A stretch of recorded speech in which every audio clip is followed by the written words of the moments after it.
Nicolas Ferreira não mediu palavras e causou um verdadeiro rebuliço em um evento na ONU. O deputado chamou Lula de ladrão, atacou Greta Thunberg e ainda sobrou até para Leonardo DiCaprio. O que será que ele disse? E qual foi a reação da plateia? Assista agora e confira esse momento explosivo. How did we get to this point? Who is responsible for creating this generation? Where are the men and women with the courage to say they will not bow to tyranny? Are we watching the world collapse in front of our eyes and we are just going to watch it? No. We ain't nobody's slaves. Our freedom was achieved with a lot of sweat and blood, and it would be very naive to believe that it would be not with sweat and blood that we would maintain it. I come here to give a message to all who those still have hope in changing the world. The world will be a better place if there weren't so many people promising to improve it.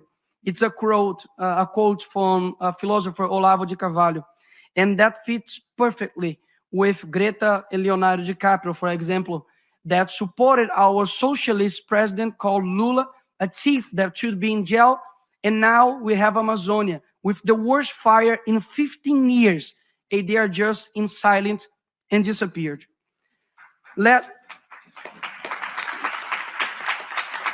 Mas o Supremo abriu um inquérito para investigar o deputado Nicolas Ferreira, do PL, depois de uma fala dele contra o presidente Lula num evento nos Estados Unidos. A Polícia Federal pediu abertura de inquérito ao Supremo. O pedido foi protocolado na quarta-feira e já foi aprovado pelo ministro Luiz Fachin.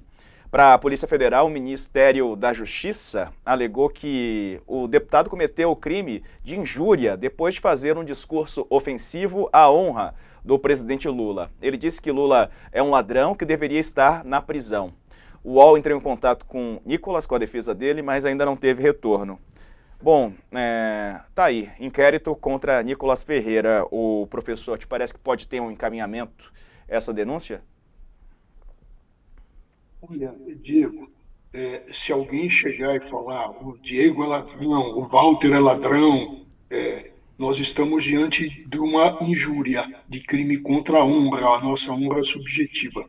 Agora, diz a lei que esse crime é de ação de iniciativa privada, quer dizer, você, no exemplo que eu estou dando, temos que propor ação e ir atrás disso. Agora, diz a lei também, que quando existe uma autoridade, no caso é a autoridade do presidente da República, quando o presidente da República é ofendido na sua honra, a ação não é mais privada, ela é pública condicionada à representação. É por isso que, com a representação, a Polícia Federal deve ter encaminhado isso ao Supremo e se trata de uma ação penal pública. É por isso que está lá pelo Supremo e é por isso que o relator, o ministro Fux, disse, né, mandou aí isso prosseguir. Está correto, tudo corretíssimo. Foi o Fachin, ministro Fachin, que aprovou. Cris, Nicolas Ferreira coleciona uma série de investigações já, um jovem, né, com um currículo negativo extenso. Inclusive por transfobia, né, Diego? Foram várias misoginia. O Nicolas Ferreira, o que eu temo apenas é que ele ganha muito cartaz quando ele faz isso, né? Ele calcula isso também, me parece. Isso tudo é calculado, ele está jogando para a torcida dele, ele está crescendo. Então é um personagem aí que a gente acho que vai causar preocupação ainda por alguns anos. Então esperamos que, enfim, quando ele comete crimes assim em público, ele seja contido antes que o personagem fique descontrolado, Diego. Exato, Sakamoto. Enquanto não vier uma punição, ele segue falando para a bolha, crescendo e engajando e segue continuando sendo eleito, né, que é o principal objetivo dele. Na verdade, isso aí é uma coisa que é retroalimentada, mas retroalimentada de uma forma bizarra, porque é o seguinte, mesmo se ele for condenado, ele vai crescer, né? Esse crime, ele não vai demover isso dele, assim, né? Isso muito provavelmente ele vai arrastar, enfim. O que acontece é que, em última instância, ele pode crescer dentro do bolsonarismo por conta disso, ele pode ser um mártir. Vamos lembrar que o Nicolas Ferreira foi o deputado federal mais votado do país, na eleição de 2018, né? Você teve uma votação muito forte do bolsonarismo nele, né, em Minas Gerais, né, do campo bolsonarista nele. Ele, por conta disso, tem utilizado essa votação expressiva para se destacar, para ofender, para atacar, para cometer crimes. O problema é que é a questão. Enquanto os crimes forem de menor potencial ofensivo, ele vai continuar, né? Nesse caso, tipo, eu imagino só que ele pararia quando o negócio for realmente grave, aí o negócio ou tiver em risco o próprio cargo dele.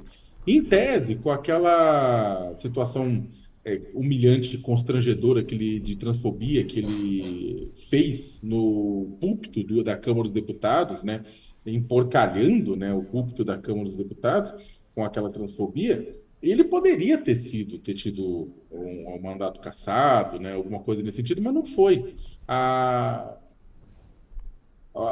o Conselho de Ética da Câmara dos Deputados é meio para inglês ver, né? Sob Lira, ninguém vai ser cassado lá. Então, essa é uma questão. Enquanto isso, a cada vez que ele comete um crime, né, ele ganha ponto junto aos seguidores radicais. A cada vez que ele for ou condenado ou processado, também. Né? E mesmo se ele for afastado, né, isso vai fazer com que ele cresça. A gente tem Sakamoto. hoje um problema muito grande. A gente tem um problema muito grande com relação a isso, ao fato da gente não ter, digamos, uma saída para esse pessoal que vive exatamente desse tipo de exposição, Diego.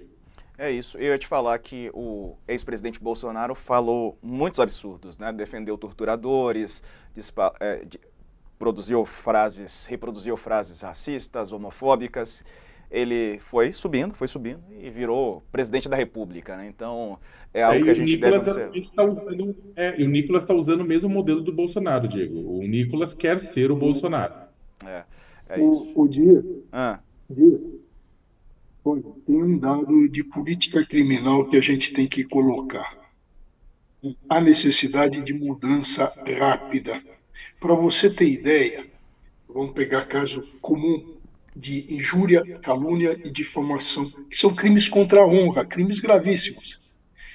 São julgados, sabe por quê? No juizado de pequenas causas. No direito brasileiro, a honra é uma pequena causa. E tem outro dado importante também, e daí esse deputado deve dominar bem isso. Mais de 80% dos casos de crimes contra a honra, que era a honra subjetiva, a dignidade, o decoro, que é a subjetiva, eles terminam em prescrição, mais de 80%. É assim que se cuida da honra no direito penal brasileiro.